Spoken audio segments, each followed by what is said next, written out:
My name is Orion, Jesse Paul. I play for Pennies or Pluto. I play the guitar, acoustic and electric, and I sing and I pen all the lyrics. I moved to Humboldt County in 2022. My name's Travis Strong, and once I graduated high school in 2011, I went straight to HSU, Humboldt State University. Before it was Cal Poly, and then dabbled with music in classes there, and very slowly started to take more and more music classes, less and less wildlife courses, and then suddenly I just started playing in the community, playing in and out of the university, and so I've been just a part of the music scene on and off for such a long time now, since at least solidly 2014 or 2015. I'm James G. Maxwell, and I was in a band here in Humboldt County called Mellow Meltdown, and then after that, Fact of Matter. I was born and raised near Nashville, and I moved here December of 2016, so it's going on 10 years now I've been here. I mean, I've been playing music since I was a little kid. My mom and dad were choir singers and bluegrass musicians growing up, and so I've played multiple different instruments, from the trumpet to the mandolin to the guitar, bass, piano, and drums. I mostly focus on vocals and guitar. That's my two favorites. But, here I am. I'm releasing this album, doing this on my own at the Siren Song, and it's been almost 10 years. I've been able to play shows with most of the people here, and I've been to all of the shows that most of their bands have played in, if not played with them. So I think it's really cool how just easily connected you can get in a place like this just by getting around and doing what you do.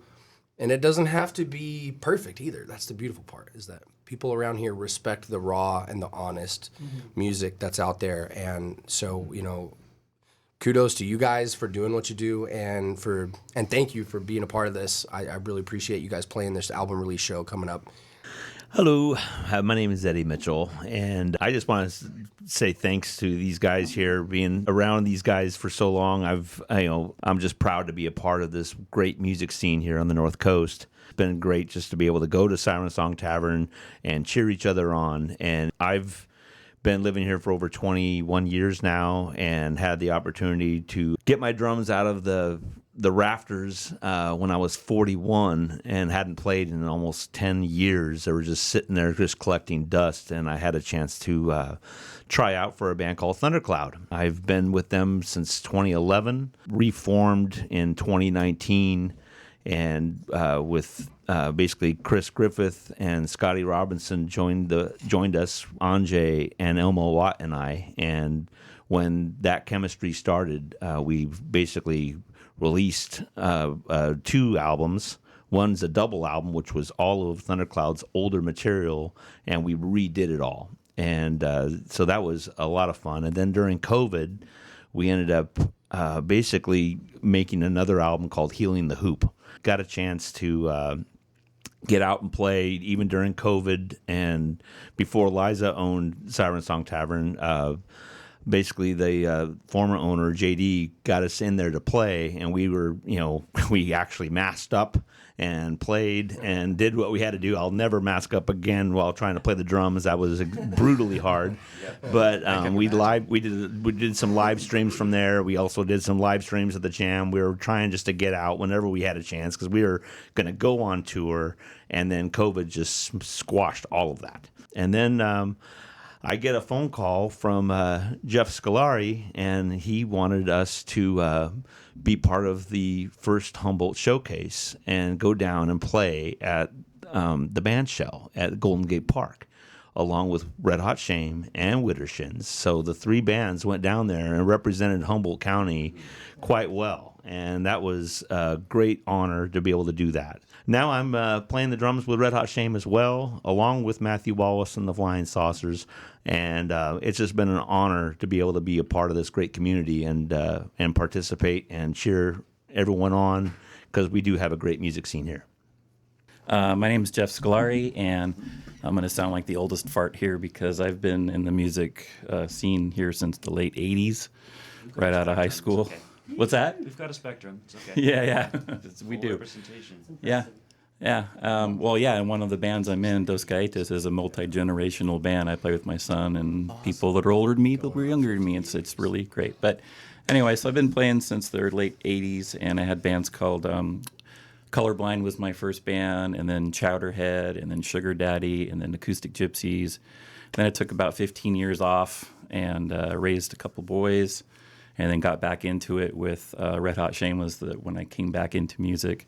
When the pandemic hit, I started a live open mic online so people could sign up for their open mic sets since everything was shut down. Nice. And then we used that platform to raise money for Food for People at that time. We raised about $8,000 during the span of the shelter and play thing that I did. I also do a lot of recordings for other bands. Most recently, I did Good Time Charlie's album and the Widdershins album, along with our own, And Dos Gaitas album will be out any month now, really soon. We're pretty much done with it. So I got 2 bands going right now. In the lineup for the event, how did the collaborations come together and this group come together? We've been playing shows together for 2-3 years now. Mm-hmm. The first Pennies to Pluto show ever was at the old Siren Song Tavern. Nice. We had Fact to Matter on the bill, and it was a long time ago, and it was really meaningful, and it was really good. And James has thrown together a bunch of really successful shows since then, and every time that he's invited us to be on the bill, we've been ecstatic about it. So when James reached out to me to ask if we could do it, I'm already a fan of Pennies for Pluto, so right when I saw that, I was like, heck yeah. And then I looked up some of his music because I wasn't familiar when you asked me, and liked what I heard and thought, well, we kind of sound like we're going to have a good mesh, I think they complement each other. So Anthony and Nick at Manitoba's 2 Street Music have been also integral as a part of my process in Humboldt of making music. I mean, not to say too much, but they've helped a brother out, Let's talk about the venue. It had closed and then it came back open. Is it in the same location? Or it's a couple doors down? The famous Jimmy Dunn's. Yeah. Building. Oldest building that has a bar in it, still on ground in Eureka. There was a big controversy back in the day with Jimmy Dunn's, way back in the day, that the owner of the place was taking people's Social Security checks, and they would just sign them over to him, and that would be their bar tab, and it made national headlines. Oh my gosh, that's crazy! No idea. Yeah. What a tab! Yeah. Right. What? How important are these smaller venues? I can tell you exactly why. This place is a necessity for our community, and it's just because you name one other place, at least in Eureka, where you can go and catch live music almost every night of the week. Underground, high, low tier, low, mid tier bands touring up the coast to hit them up. For 12 years or so, they've been doing live music almost every night of the week. And so if you're an underground really band manager, you remember the name, the Siren Song Tavern. I will say that I think we have an incredibly bustling music scene. There's so many venues all over the place. I don't think there's a night on the lowdown that doesn't have live music somewhere. And the Siren Song's longevity and consistency in appearing in all of those is really a thing that it helps them be at that top of mind. And could you think of a better, more thematic name for what the Siren Song Tavern is? If you just think about it, you travel a big long distance, you get in a big span of just redwoods and open quote unquote ocean, and then as a musician you hear the sound of a consistent venue doing live music all the time, and you just turn your ship in, and then you just land there, and you're like, dang. So when thinking name. about all of these different venues, because each of you have performed in multiple different venues, what makes a good venue? What are the qualities or attributes that you think of when you're looking at a venue for getting whether it fit in? Having a good sound man. Good sound system. Shout out to Shiny Stillinger. Shiny has done a great job. I've seen him, when he was first starting out, and now he really has the sound down. He's awesome. Anybody around here and also knows. just the ease of being able to get a hold of somebody to book a gig too. Oh yeah, Liza is fantastic about that. So that makes it easier to, some gigs you really got to chase down and make it like a part-time job. You gotta hit him up and again. Yeah. Again. Yeah, no, it's definitely it's difficult. it's got to be friendly. Yeah. I think to make what it takes to have a nice venue, it's got to be friendly. You got to want to go there. You got to feel accepted when you go there, and then that goes the other way. You got to accept people when they come. Yeah. And you got to say, oh, smile when they walk in the door, wave at them, talk with them. Like, you're not just there to do your thing. Like, you're there to be part of the community and perform or come and be part of the community. It so feels has the to be most friendly. like playing in my living room, which is the most comfortable you ever play, right? Was when you're just at home and you're by yourself and you're playing in practice. Siren Song feels like the most like that, just really at home. I kind of wanted to jump real quick into the recording process. What happens behind the closed doors before you're, even thinking about the venue, before you're thinking about maybe even the distribution, but you're still in that creative space. You're still in the what do I want to say, and I'll bring it back to the album that you're just about to release, since it's such a fresh recording for you. Where and how did you record this album? Was it like a studio, a home setup, some kind of mix of both? This is my home setup. I'm a PC gamer, so I have a nice desk set up with a really nice PC. I have a portable isolation shield for the Vokes, and everything else is direct input to the interface to the computer. And So you do it in layers, listen back, and play with essentially the pre-recorded the itself. only reason I do it that way is because I have to. I mean, I would love to have the blessing of a crew who is that close and that tight as something like Red Hot Shame or Pennies for Pluto. And one day, fingers crossed, I'll have that dynamic and that crew. When I've been recording, I've been using Easy Drummer, which I mentioned earlier, which has been game changer. And shout out to Ian Gambino, the sound guy, used to do sound at Savage Henry's. He does the Gambina sound. He rents sound kits and stuff like that around town.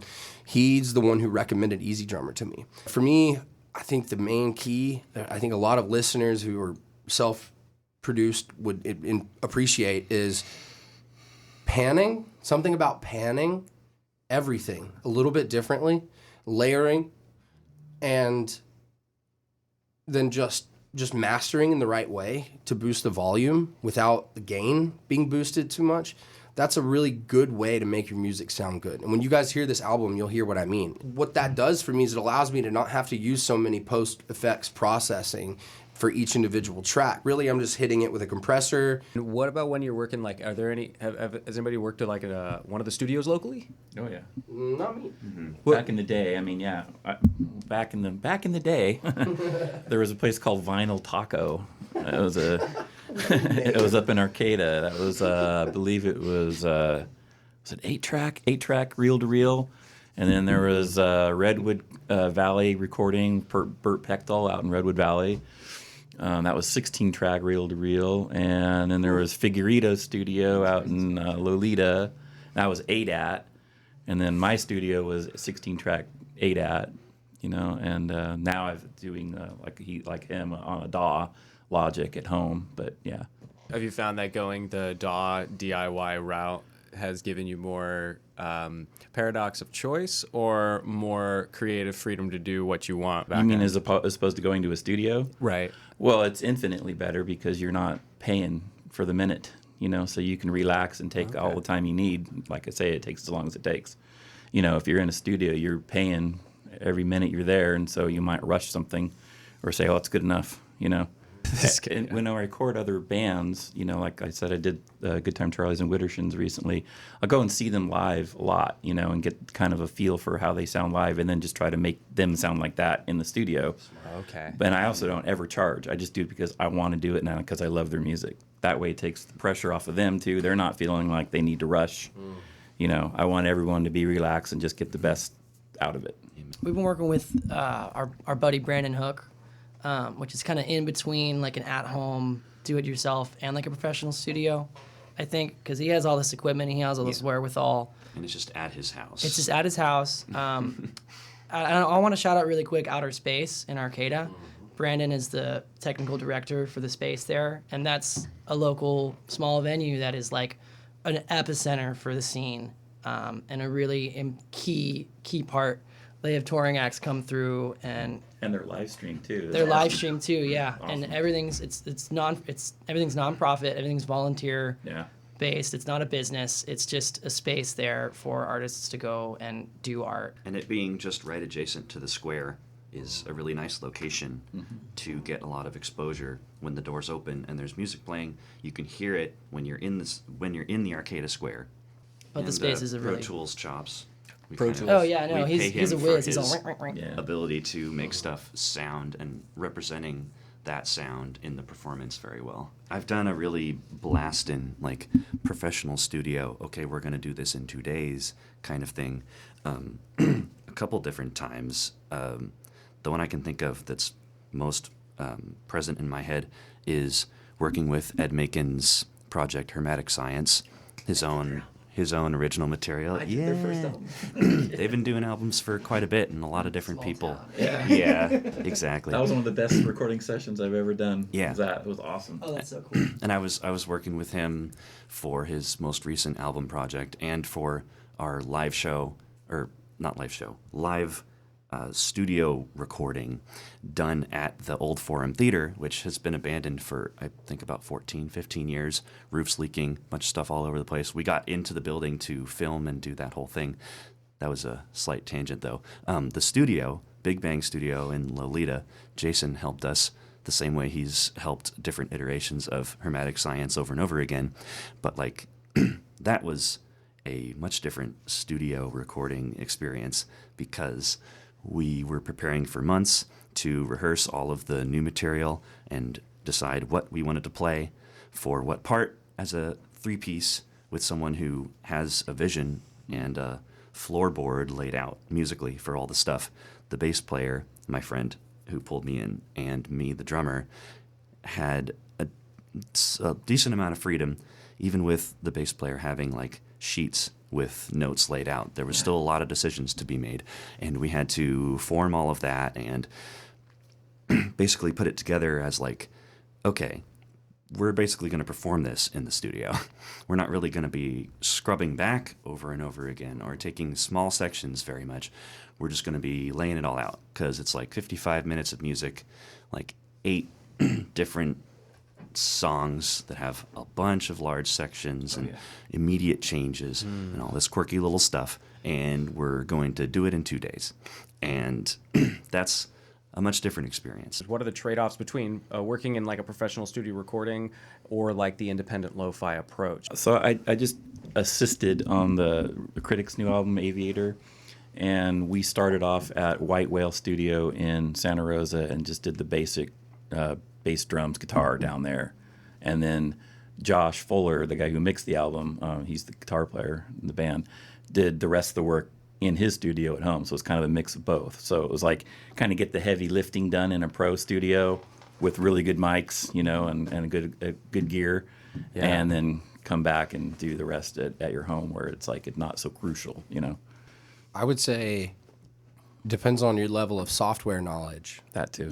One of the main trade-offs is, to me, is like, because it doesn't necessarily matter which DAW you're using, but if you don't know how to use a DAW and you don't know how to do digital signal processing, you know, you might be better off relying on somebody else to help you with that. One thing I'm doing, though, to give the songs a little bit of extra flavor is I'll play the guitar parts twice.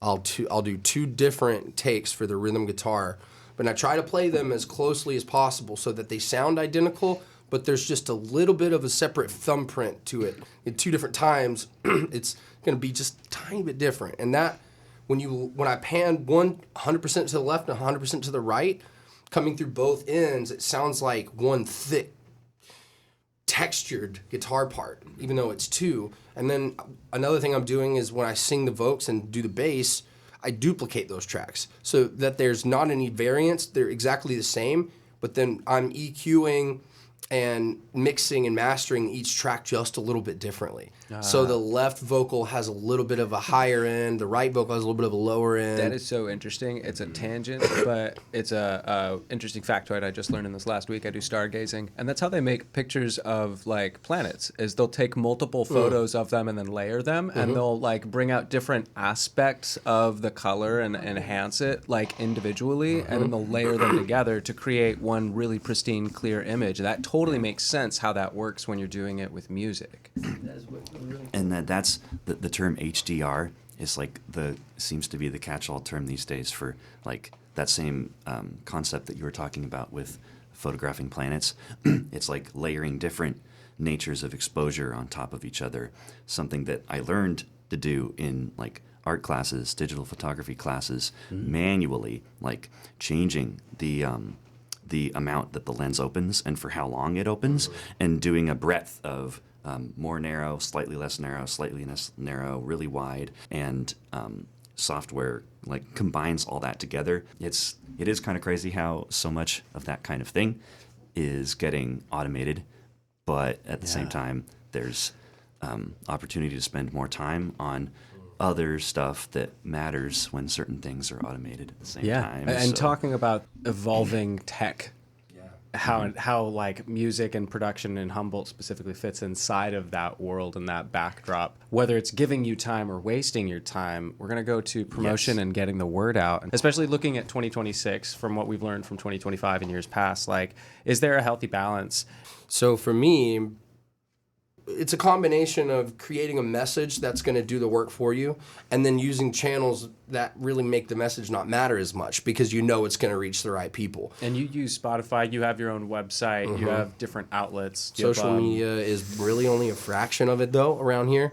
I would say the most crucial parts for anybody putting on a show here in Humboldt, and people probably know this, the organic approach definitely works. And there's something that, about if it's not broke, don't fix it. Like, for me, if you schedule the event the right way, at the right place, at the right time, it's gonna be a self-working equation a lot of times. So for me, it's just a mix of putting together something that organically sort of works itself out, and then don't approach it like everyone else does, like a flyer slapper. Hey, here's this flyer. Check out my show. See ya. But my secret sauce is to find a way to integrate the conversation with just being their friend. Start being friends with people. And then they'll be like, what do you got? Just be a friend. Just be a part of the community. And so, if you've got something to offer, the last thing you should do is offer it. The first thing you should do is just be out there and be a good person with people in the community. And everything just sort of works itself out.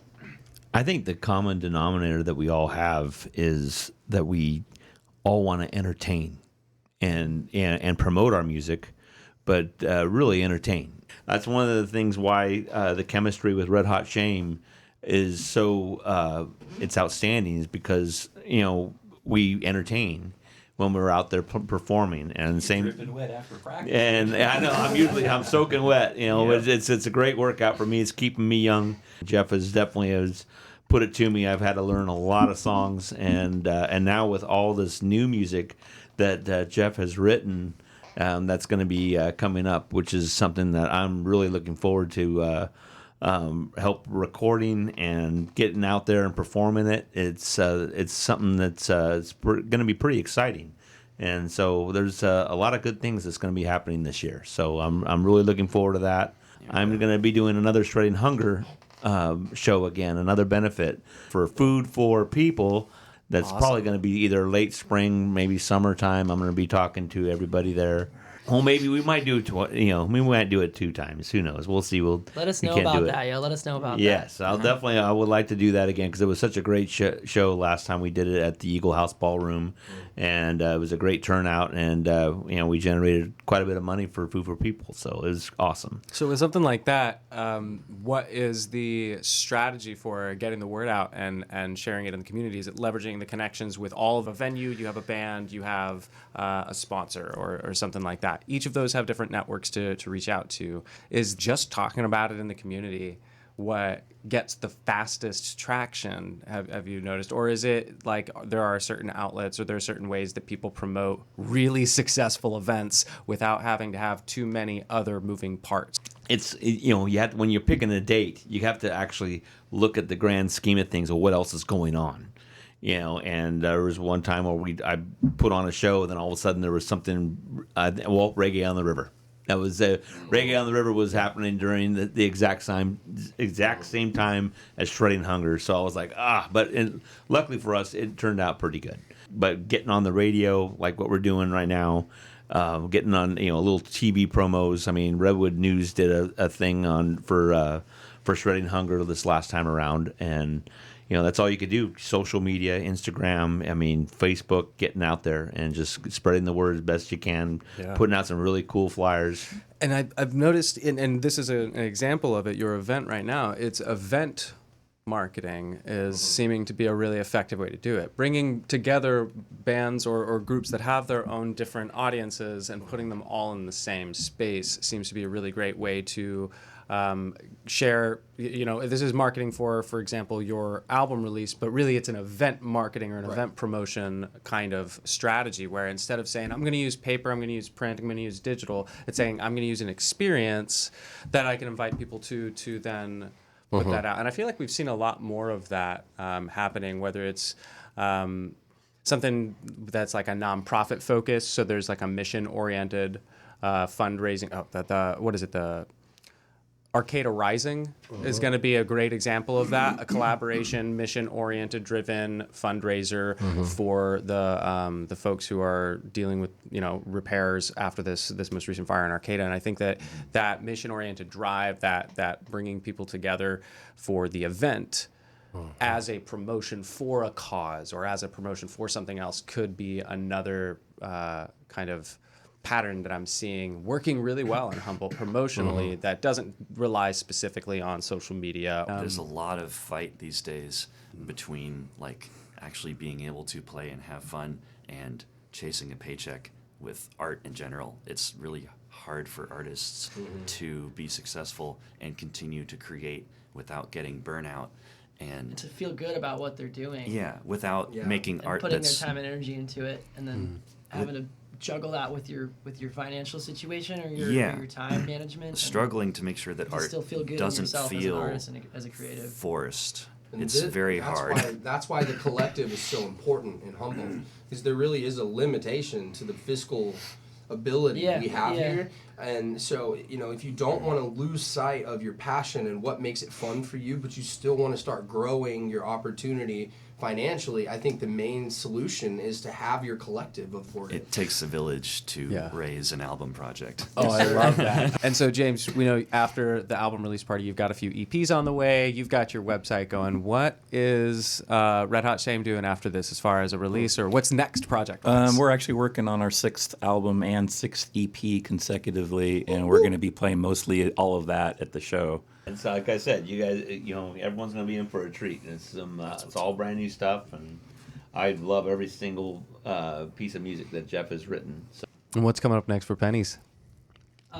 So much. I'm so excited. Really, we've been putting in so much work into. I've been putting in so much work into booking, and doing logistics, and we've been putting in so much work into writing and producing. We're working on a record right now. I mentioned that a little bit. I'm working with Brandon Hook from Outer Space. It's been coming along really well. It's been a slow process, but I'm really just thrilled with how everything's coming out. It'll be our first full length, album. Springtime, summertime, if we can.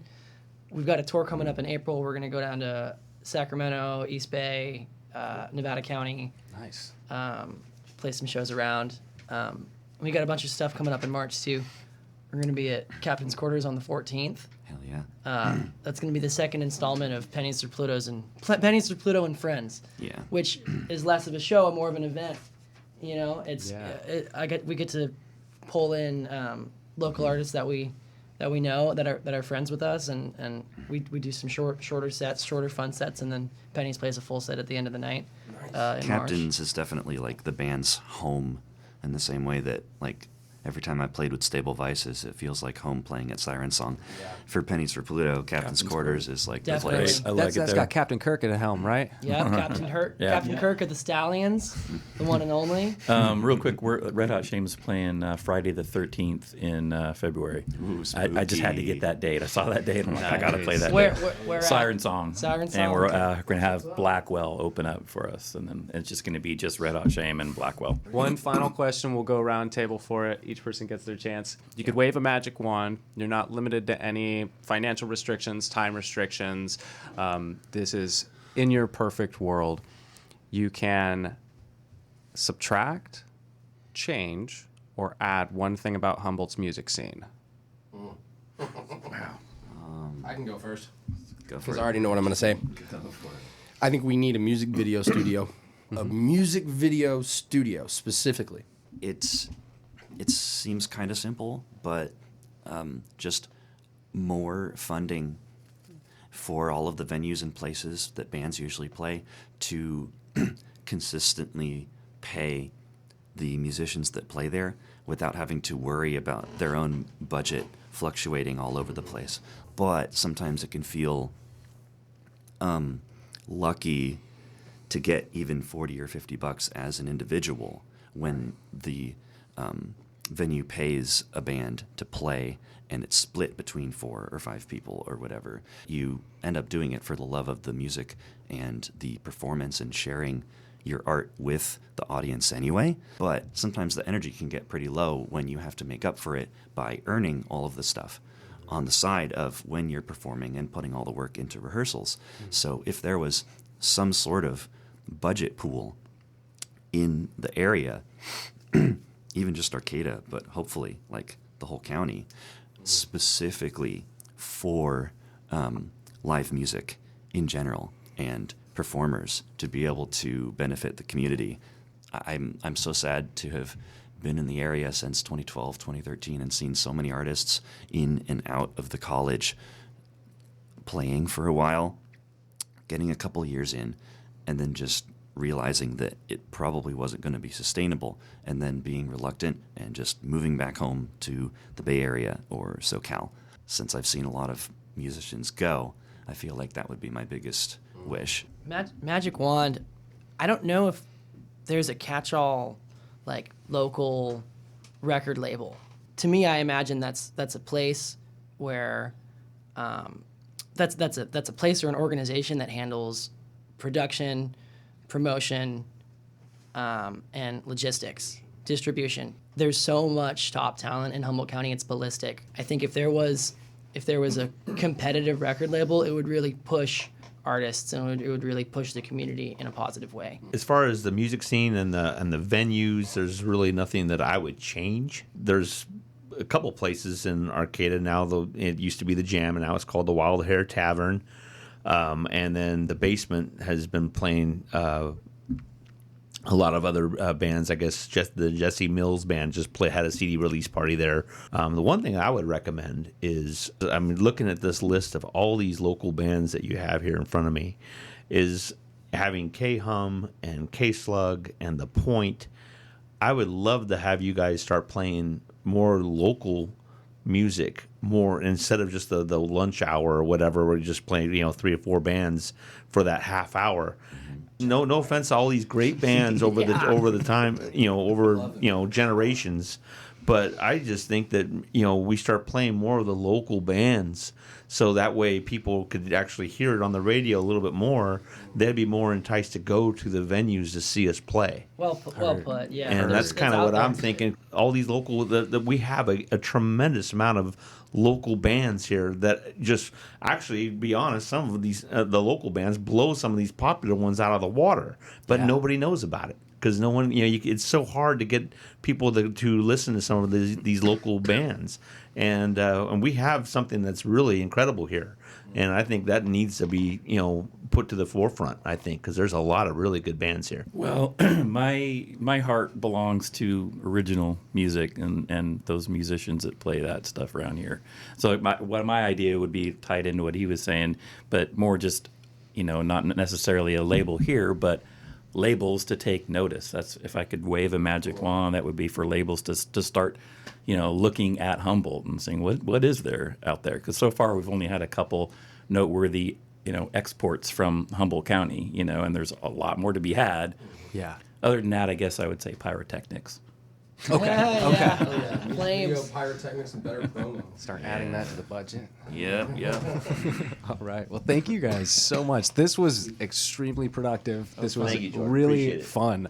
And I think the start of a longer conversation that still has more loose ends to tie up. Yeah, and when we dial in a date for the next roundup, I'd say each of you find a friend who's interested in having and sharing their side of it, Yes. and we can keep broadening the conversation. Well, the other thing too is you guys have this killer studio over here, and I noticed, and it would be great to be able to play live, on the radio, and have bands come and set up and play sometime and play like an hour or something like that. And We do. that would be a lot of fun.